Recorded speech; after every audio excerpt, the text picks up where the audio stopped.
Dans cette vidéo, je vais te partager un peu plus en détail cette période de 6 mois où j'ai plus ou moins disparu des réseaux sociaux, où j'ai fait une pause dans mon podcast, dans mes vidéos, tout ça. Alors avant de passer à ça, je te rappelle juste que j'organise une soirée conférence le 14 juin.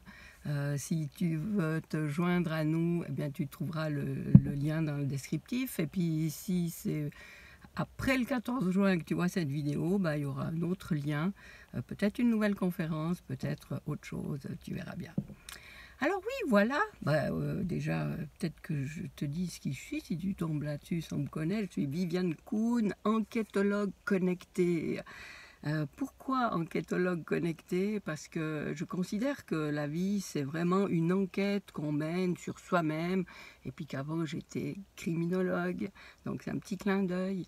Et puis, connecté, pourquoi? Parce qu'on fait cette enquête avec la complicité de notre allié la plus précieuse, cette partie invisible, supérieure de nous-mêmes, qu'on peut appeler aussi intuition. On ne va pas s'attarder sur les définitions. Alors oui, pourquoi j'ai fait une pause de 6 mois, alors que ça faisait plusieurs années que j'étais régulière, que j'avais un podcast, que chaque semaine je postais soit un épisode de podcast, soit une vidéo sur ma chaîne YouTube. Et puis à Noël, j'ai dû poster mon dernier épisode de podcast juste avant Noël, et j'avais pas d'épisode en réserve pour le poster une semaine plus tard. Et puis après les fêtes, je me suis dit, bon, attends, je vais pas m'en faire pour ça, c'est pas grave si je fais une pause d'une semaine, et puis voilà. Pendant une semaine, il n'y aura pas d'épisode. Et puis voilà que cette semaine, c'est prolongé en 2, puis en 3, puis en 1 mois, et puis pour finir à presque 6 mois. Alors il y a quand même une raison à ça, c'est que c'est à ce moment-là que j'ai entamé un processus pour déceler un éventuel diagnostic psychologique chez moi. Et j'étais dans cette attente et je me disais, ouais, mais en fait, je recommence pas à faire des vidéos parce que s'il s'avère que c'est vrai, parce que je suspectais que j'avais un trouble du déficit de l'attention, et par rapport à ce que j'avais pu étudier à droite à gauche, pourquoi pas un trouble du spectre autistique, je me disais, mais si ça se vérifie, ça, tout sera différent et je ne serai plus la même personne et je vais communiquer complètement différemment. Et voilà, plus j'étais dans cette attente, plus j'étais justement dans trouver une explication à ce que je considérais comme des dysfonctionnements dans ma vie, qui duraient malgré tout ce que j'ai pris conscience, malgré tout ce que j'ai mis en place. Malgré tout ça, il y avait des choses récurrentes qui se passaient dans ma vie, et je me disais, mais c'est quoi le problème? C'est quoi la cause de ça? Et si je peux mettre le doigt là-dessus, si c'est à cause du TDA ou du TSA, le haut potentiel que je savais déjà m'avait aussi pas forcément donné de réponse à toutes mes interrogations, et enfin n'expliquait pas tout ce que j'aurais aimé corriger dans ma vie, aller mettre de côté parce que c'était réglé, puisque je savais pourquoi, comment, donc je pouvais passer à autre chose, je pouvais liquider ce problème. Enfin voilà, c'est dans cette attente que je ne me suis plus montrée, et dans cette illusion de me dire, voilà, si ça s'avère positif, ce diagnostic, ça expliquera tout, ça résoudra tout, et puis je vais avoir accès à des solutions pour ce problème, ces problèmes que j'ai en particulier. Et puis voilà que ben, le diagnostic posé il y a quelques semaines, j'ai été un immense soulagement, comme je l'ai déjà dit dans la vidéo sur le sujet, ma dernière vidéo. Ça a été un grand soulagement parce que je me suis dit, ah ben oui, c'est ça. Sauf que ce soulagement, je lui attribuais des vertus beaucoup plus vastes que celles qu'elles ont eues. Oui, je crois que je ne me suis pas trop trompée dans les accords là. Enfin voilà. Et puis, petit à petit, je me suis dit, ben voilà, je suis de retour, je vais pouvoir m'y remettre, je vais pouvoir de nouveau partager des choses. Et puis, je me demandais, mais en quoi ça change vraiment la donne d'avoir appris ça? Et gentiment, je me suis rendu compte que finalement, ça ne changeait pas grand-chose. Ça changeait une immense chose en moi, dans ce que je t'ai déjà partagé, qui est que, ben voilà, ça a validé que je suis comme ça. Et puis, je suis d'accord, je m'accepte comme ça. Dorénavant, je sais que j'avance avec une Viviane qui a ses caractéristiques aussi. Mais d'un autre côté, ça change rien dans le sens que, ben voilà, de l'avoir appris, les schémas qui sont les miens, les difficultés qui sont les miennes ne vont pas être différentes dorénavant. Sauf que justement, ce qui change énormément, c'est ma perception de ces difficultés, de ces problèmes que je rencontre. C'est cette perception-là qui est toute différente et qui change tout. C'est-à-dire que jusqu'à maintenant, je considérais tous ces obstacles sur mon chemin justement comme des problèmes, comme des obstacles et comme des choses que je devais corriger, que je devais dépasser, que je devais éliminer de moi parce que je devais remplacer par quelque chose de mieux. En gros, que je devais m'améliorer. Alors que ben, cette réflexion se prolongeant, eh bien, je me suis vraiment, ce constat étant posé, je me suis vraiment rendu compte que non, j'avais rien à améliorer, j'avais rien à changer, j'avais plus qu'à me lâcher et puis à me dire que je suis dans ma voiture là, je crève de chaud, alors je baisse vite, la vitre parce que je vais mourir de chaud. Donc je me suis rendu compte de ça, que c'était des éléments qui me constituaient, c'était moi d'être comme ça.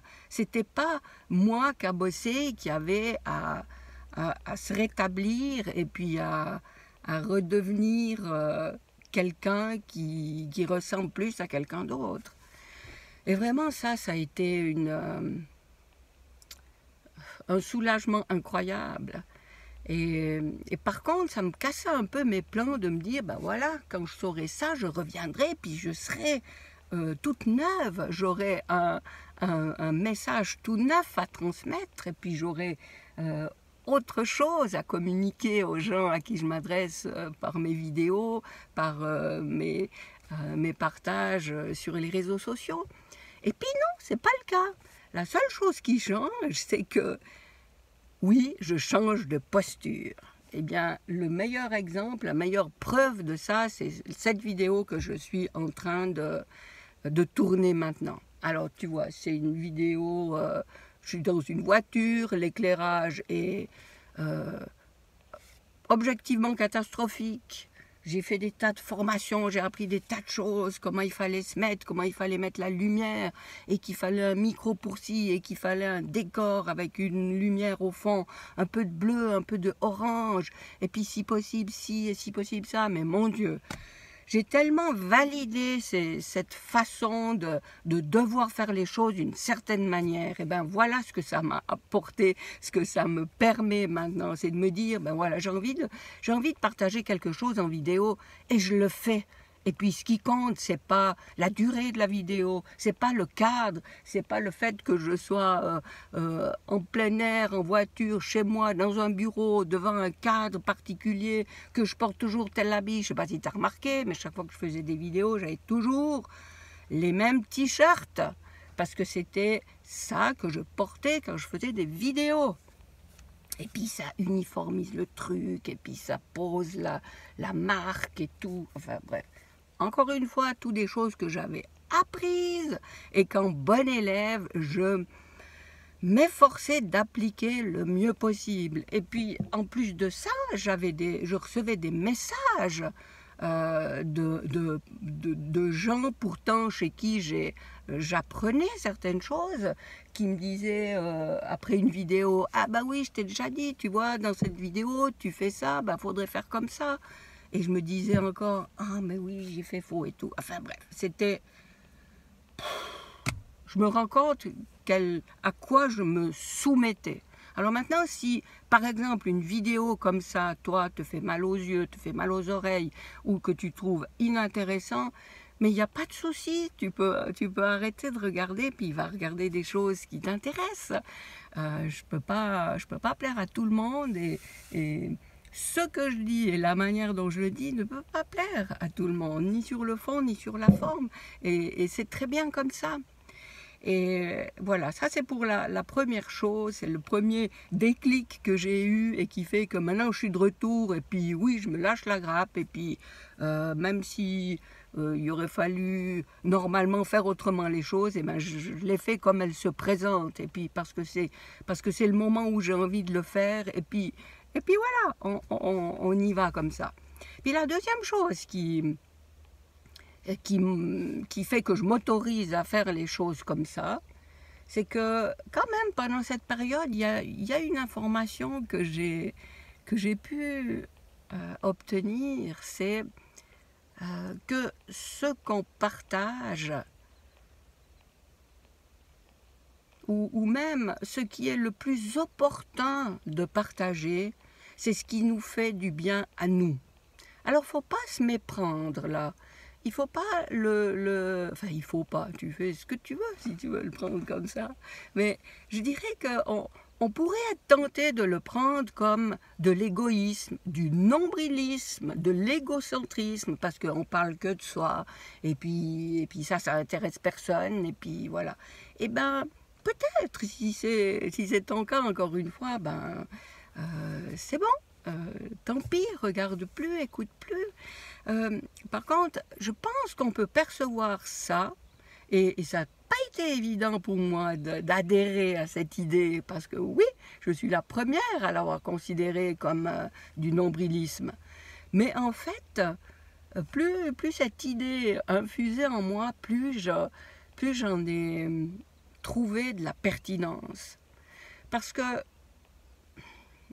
il y a une idée que je partage depuis mes débuts, c'est celle de cette dimension de l'unité dont nous sommes issus. Et puis c'est lors de l'incarnation, quand on a un corps, un ego, un mental, que tout ça se complexifie, nous met des limites, et qui fait qu'on n'est plus unis, mais on est séparés. On est dans cette incarnation des individus séparés.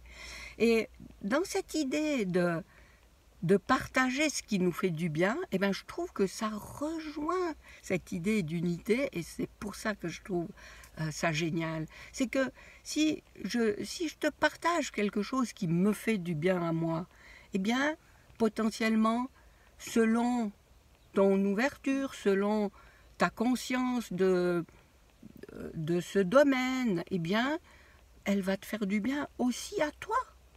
Donc, voilà. Et loin, encore plus loin qu'avant de moi, l'idée de vouloir convaincre qui que ce soit. C'est juste que sur le chemin qui est le mien, sur l'évolution qui est la mienne, et quand je dis évolution ou chemin, hein, c'est surtout pas des paliers, des niveaux à atteindre. Non, non, non. C'est juste des chemins à explorer, à découvrir, à, à dénicher des chemins auxquels on n'a peut-être pas pensé, sur lesquels on n'a peut-être pas osé s'aventurer.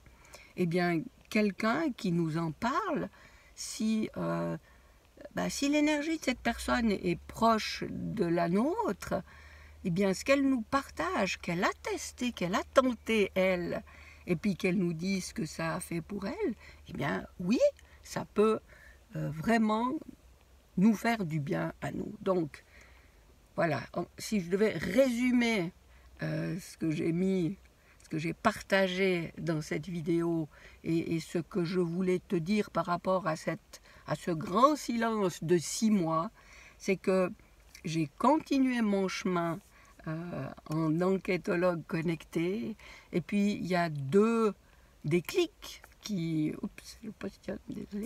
y a deux déclics qui ont été immenses pour moi. C'est un, de comprendre que je n'avais plus à essayer de me corriger ou de m'améliorer pour ressembler à quelqu'un d'autre. Et deux, c'est que la meilleure chose que j'ai à faire, c'est de te partager ce qui me fait du bien, parce que c'est peut-être ça qui va te faire du bien. Et de ça aussi, j'ai constaté que justement, avant, dans mes vidéos, dans mes podcasts, j'avais peut-être plus cette posture d'enseignante voilà, moi j'ai appris ça, je te transmets le savoir. Eh bien, maintenant, ça aussi, ça a changé. Et je ne suis plus l'enseignante du tout. Je suis juste quelqu'un qui fait son chemin, peut-être pas exactement le même que toi. Peut-être qu'on est en parallèle, peut-être qu'on est sur des directions opposées, peu importe. Mais voilà, je suis sur mon chemin, toi tu es sur ton chemin. Et peut-être que de nous échanger des trucs qu'on a vus sur le chemin, eh bien, ça nous aide à oser continuer. Alors bien sûr, si tu as quelque chose à me partager, mais n'hésite pas. Et vraiment, j'aimerais qu'il y ait ça qui s'installe plus qu'avant. C'est des échanges, c'est que tu réagisses à ce que je fais, parce que tes réactions que tu me vois sur YouTube, sur Facebook ou sur Instagram ou je ne sais pas où, peut-être un jour où je serai, eh bien c'est que si tu mets si tu cliques sur j'aime, si tu mets un petit cœur, si tu mets un commentaire, ben pour moi ça c'est la validation que ah ben oui, je partage ça à des gens à qui ça fait aussi du bien. Et ça me nourrit, ça aussi. Et en plus, ça m'encourage à continuer dans ce sens. Donc n'hésite pas à réagir d'une manière, quelle que soit la manière, à cette vidéo. Et puis si tu es un peu timide et puis que tu veux pas que les autres le voient, sache que sur mon site vivianeka.com, tu cliques sur l'onglet contact et puis tu as différentes manières là de pouvoir me contacter. Écris-moi, laisse-moi un vocal par ce biais et ce sera super. Alors voilà pour cette première vidéo où je dirais que je te parle depuis vraiment moi, authentique, où je te partage de moi en espérant que ça va résonner quelque part en toi. Et puis ça voudrait dire qu'on a quelque chose en commun, qu'on a quelque chose de semblable. Et ça, c'est de toute façon forcément le cas. Alors voilà, merci de m'avoir regardé ou écouté jusqu'ici. Et puis à la prochaine vidéo.